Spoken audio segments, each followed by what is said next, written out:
Olá, querido irmão e amigo, seja bem-vindo a mais uma lição da Escola Bíblica Digital. O tema de hoje é o recomeço. Deus cumpre sua promessa.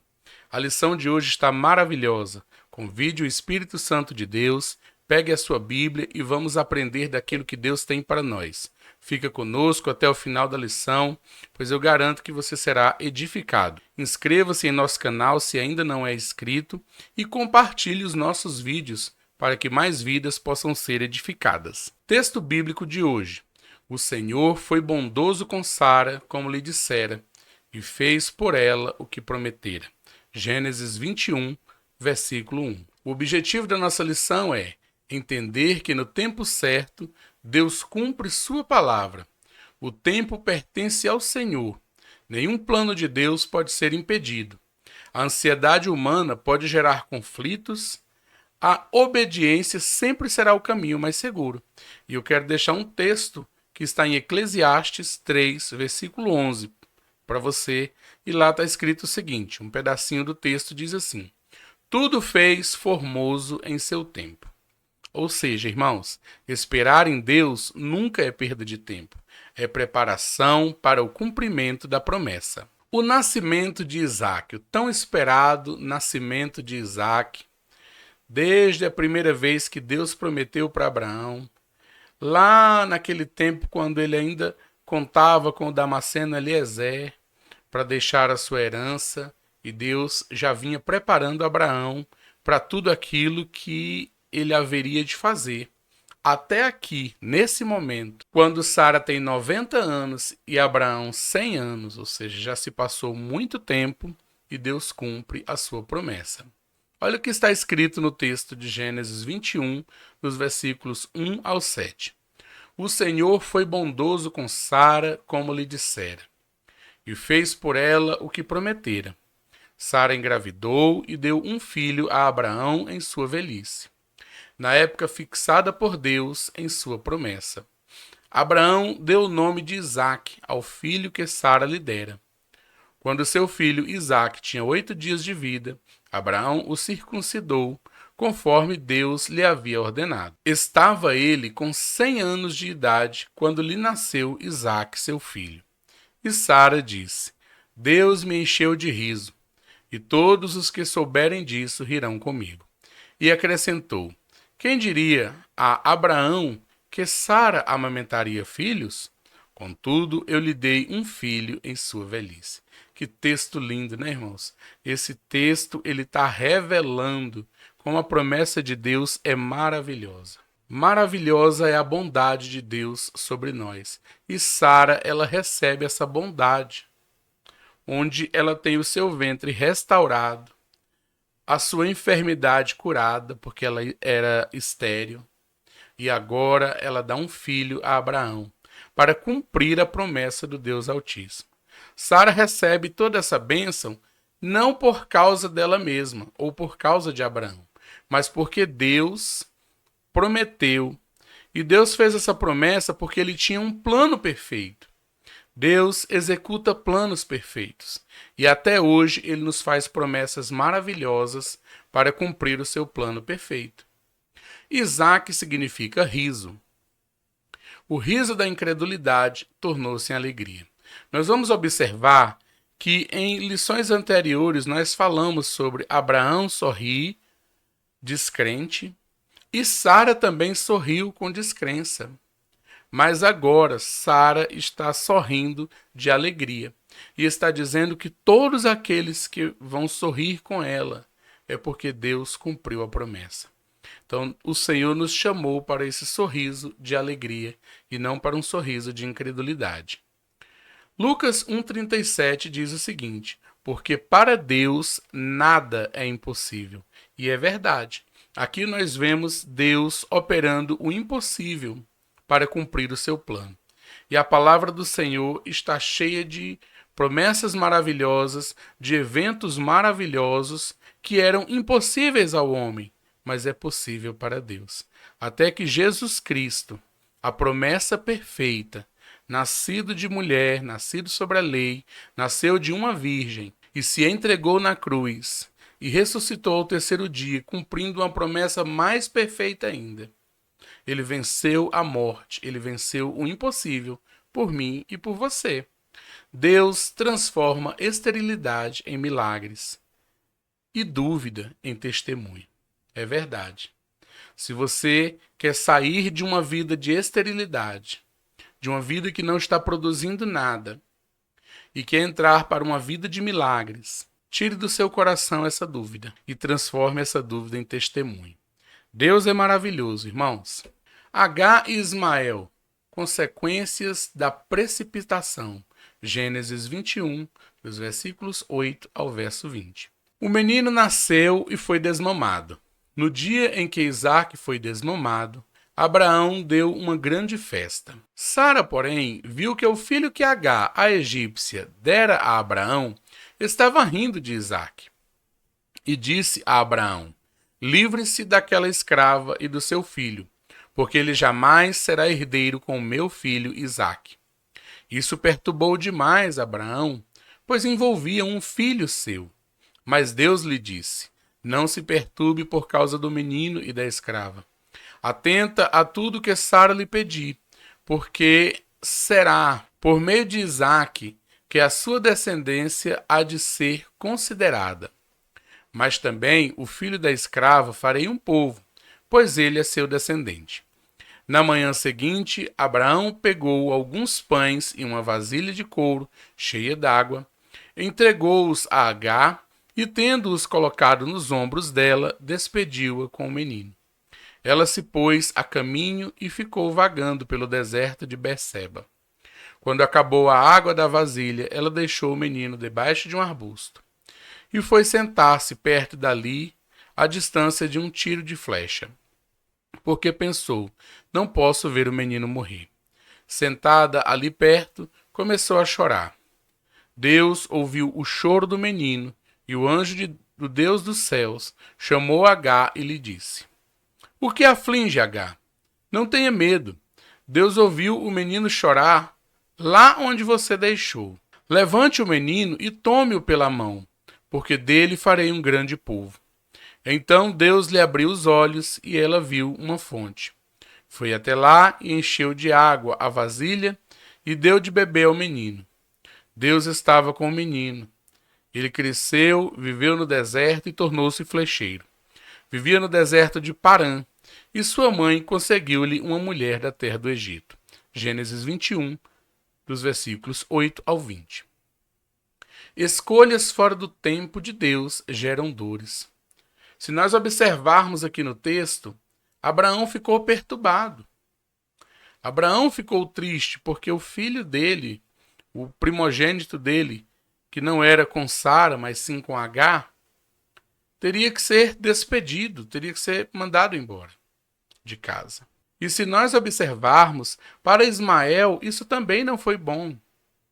Porque Ismael já tinha aqui por volta de 16 ou 17 anos, quando esse evento vai acontecer.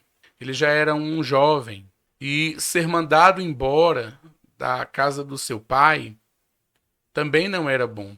Vagar no deserto, para ele não era bom. Então aqui nós devemos observar também a dor da saudade, da tristeza, da falta de mantimento, pois a água acabou, o pão acabou. E agora Agar vai deixar o menino debaixo de um arbusto, ali do lado de um arbusto, chorando. Ela vai se afastar porque ela não quer ver o filho morrer de fome, de sede. Então, causou dores. O conflito entre Ismael e Isaque foi o que provocou essa dor.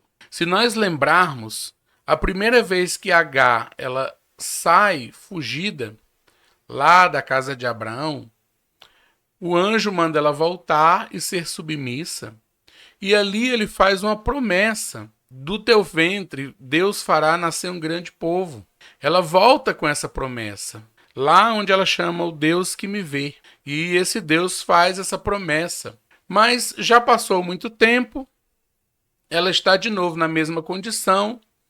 E concordem comigo, nós seres humanos temos um problema. Nós costumamos esquecer das coisas. Nós costumamos esquecer das promessas.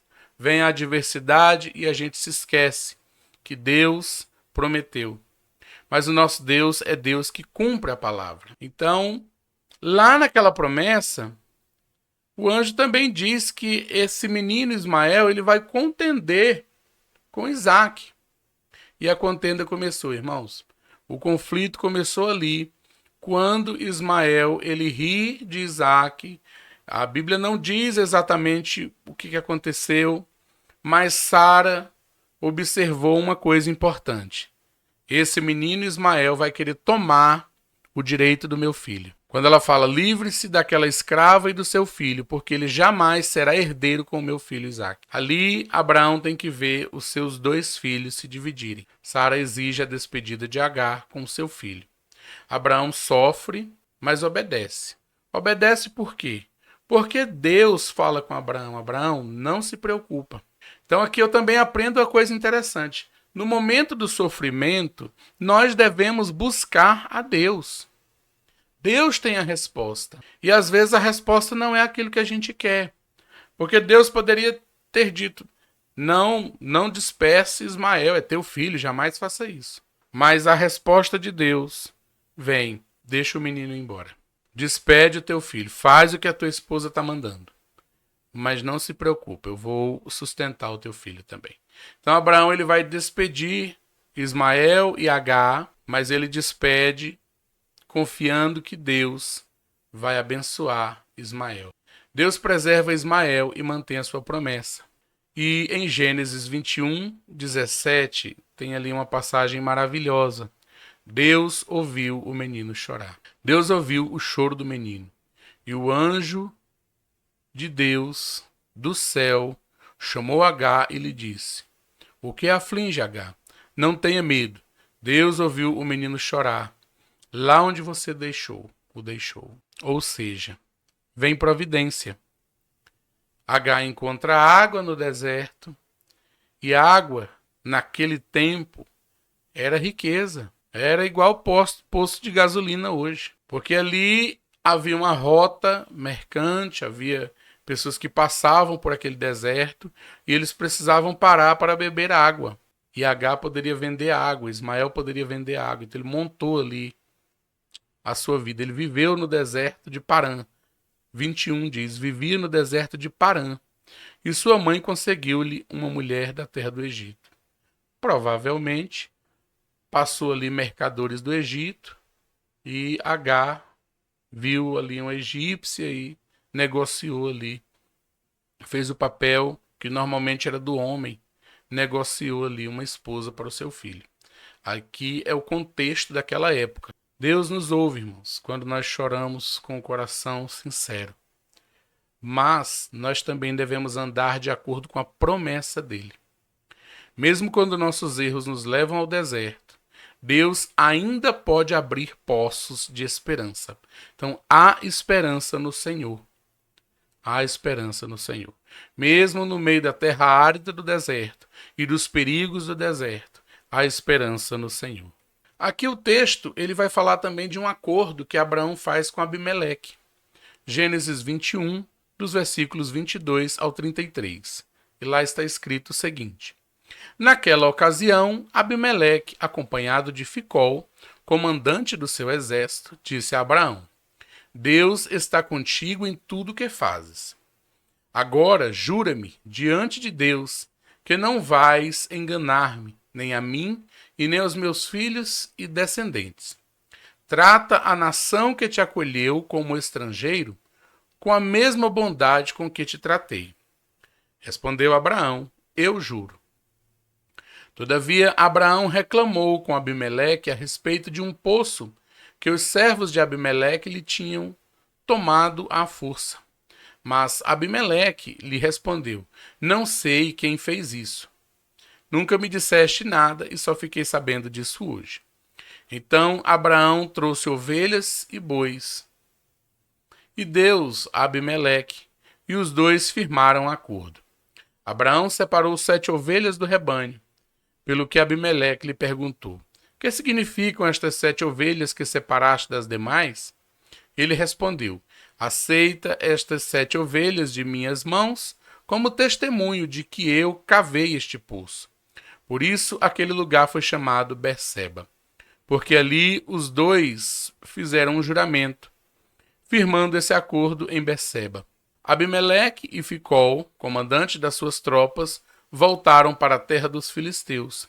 Abraão, por sua vez, plantou uma tamangueira em Berseba e ali invocou o nome do Senhor, o Deus eterno. E morou Abraão na terra dos filisteus por longo tempo. Gênesis 21, 22 a 33. Então, olha que interessante. Lá no mesmo local onde Agar estava vagando, Berseba, Abraão faz uma aliança com Abimeleque. E é interessante o texto porque o final do texto aqui vai nos explicar algumas coisas. Por exemplo, porque o nome daquele lugar era Berseba. Aquele lugar tem esse nome porque Abraão fez um trato, fez um acordo ali. Na verdade, Abimeleque fez um acordo com Abraão ali. Segundo, a importância de um poço. Poço era fonte de riqueza naquele tempo. E poço era domínio de território. Quem tinha um poço ali dominava a região. E também tem a questão da justiça e da honra. Quando Abraão ele separa essas 7 ovelhas, ele separa ali honrando, dizendo, olha, esse aqui é um símbolo de palavra. Eu garanto que foi eu que cavei esse poço. Eu garanto que essa terra aqui faz parte do meu domínio. Porque eu cavei o poço. Mas algumas pessoas, servos de Abimeleque, sem o consentimento de Abimeleque, segundo o texto aqui, tomaram aquela região, tomaram aquele poço. E Abimeleque vai dizer, eu não sei disso, você não me falou sobre isso, então eu não tenho consciência, não estou sabendo disso. E Abraão então faz isso. Outra questão aqui é a pessoa de Abimeleque.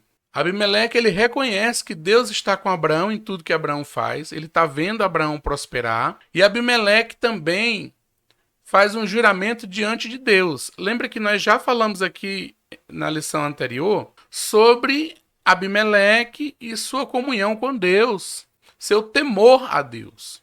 Ele coloca, agora jura-me diante de Deus que não vais enganar-me. Abimeleque é um rei, ali no meio daqueles povos, mas ele reconhece Deus como Deus poderoso, o Deus de Abraão, Deus que está com Abraão em tudo que ele faz. Ele está dizendo, olha, Deus está contigo, por isso você prospera. A bênção de Deus gera testemunho diante das nações. Abimeleque vai procurar Abraão ali para falar isso. Abimeleque reconhece o Deus de Abraão. Uma aliança de paz é estabelecida. E poço também simboliza justiça e herança. E Berseba torna-se o marco de fidelidade ali. Aí a gente separou aqui o versículo 21, Gênesis 21, verso 22. Deus está contigo em tudo que fazes. Isso é maravilhoso, irmãos. Quando você obedece a Deus, nós acabamos de ver Abraão obedecendo a Deus. Abraão poderia ter dito, eu não vou deixar o meu filho ir. É o meu filho mais velho. Isso é um absurdo. Como é que eu vou deixar meu filho ir para esse deserto com pão e com água? Não, Abraão obedece. Ele ouve a Deus e obedece. Nós estamos vendo aqui o caráter de Abraão sendo moldado. E Abraão participando das bênçãos, das promessas e dos milagres. Quem anda com Deus carrega sinais visíveis de sua presença. Ou seja, você tem a marca de Cristo. Se você anda nos caminhos do Senhor, você leva essa marca visível na presença. Lembre-se de Pedro, quando ele vai negar Jesus, alguém fala, é um deles, porque até a fala deles é como... até o modo dele falar é como um deles. Então, nós fomos chamados para fazer a diferença. Nós fomos chamados para viver uma vida de mudança. Amém? Lições práticas. Princípios espirituais para a nossa vida. É o que nós aprendemos aqui, vendo todo esse relato maravilhoso. Deus sempre cumpre a sua promessa, então nós estamos vendo aqui esse cumprimento tanto na vida de Sara, de Abraão, como na vida de Agar, na vida de Ismael. A obediência evita dores desnecessárias. Então, se Abraão tivesse obedecido a Deus, certamente ele não precisaria despedir um filho de casa. Mas ele deu ouvidos a Sara na primeira vez e deitou-se com Agar e teve um filho com Agar. Agora Deus vai falar a mesma coisa. Ouve tudo que a tua mulher te mandar. Ou seja, você não ouviu ela no passado, então agora você vai ouvir novamente. Mas não se preocupa. Por quê? Porque eu estarei com o menino. Então isso é maravilhoso. Deus permanece fiel apesar das falhas humanas. O deserto não cancela promessas. Mesmo no deserto, nós vemos ali Ismael prosperando e se tornando um grande povo. Mas você não deve esquecer que Ismael ele se torna um grande povo no deserto, porque há uma promessa. Senão Ismael não seria capaz. E nós vemos isso nitidamente. Por quê? Porque Agar, ela deixa Ismael embaixo daquele arbusto, ela se distancia a distância de um tiro de flecha, muitos dizem por aí cerca de 100 metros, algo assim, mas não importa nesse momento essa distância, mas ela se distancia porque ela não quer ver o filho morrer ali perto dela. Ela vai olhar de longe. E a atitude de Agar e de Ismael reflete a atitude humana. Quando nós não temos Deus em nossa vida, nós só esperamos a morte. Porque Jesus disse, sem mim nada podeis fazer. Mas, como cumprimento da promessa, Deus fala, eu ouvi o choro do teu filho. Eu vou fazer vocês prosperarem nesse deserto. Então isso é interessante. O deserto não cancela promessas. Se Deus tem uma promessa, mesmo que a luta seja muito grande, essa promessa ela vai se cumprir. Integridade fortalece gerações. Deus não apenas cumpre promessas, ele também corrige rotas e concede recomeços. Conclusão: o Deus de Abraão continua realizando recomeços, cumpre promessas, sustenta no processo, corrige erros, abre novos caminhos, age para a sua glória. A glória é do Senhor. Não adianta você ser beneficiado pela promessa de Deus e dizer que foi por você mesmo, porque na verdade não foi. Nós vivemos para a glória de Deus. O nosso chamado é para a glória de Deus. Até o nosso reconhecimento é para a glória de Deus. Quando o apóstolo Pedro fala para Jesus Cristo, tu és o Cristo, o Filho do Deus vivo, e Jesus fala, isto não veio de você. É tudo para a glória de Deus. Hebreus 10, versículo 23 diz, apeguemo-nos com firmeza à esperança que professamos, pois aquele que prometeu é fiel. Nós devemos nos apegar à promessa de Deus, porque o Deus que prometeu é fiel. E eu tenho certeza que as promessas de Deus não são para uma vida boa nessa terra. Isso aí é consequência de uma vida de quem vive em obediência a Deus. Porque o que Deus tem para mim e para você nos dias de hoje é a vida eterna. E você precisa receber isso em seu coração. Você precisa convidar. Jesus diz, estou à porta e bato. Se alguém abrir, eu entrarei, serei com ele e ele comigo. E ali marca a mudança na sua vida. Tudo que vier nessa terra para você será pela bondade de Deus, assim como Deus foi bondoso com Sara. Será para cumprimento do plano dele. Quando confiamos no tempo de Deus, descobrimos que seus recomeços são maiores que os nossos erros. E é verdade. Confie no Senhor. Espero que você esteja gostando das lições. Até a próxima lição e fica com Deus.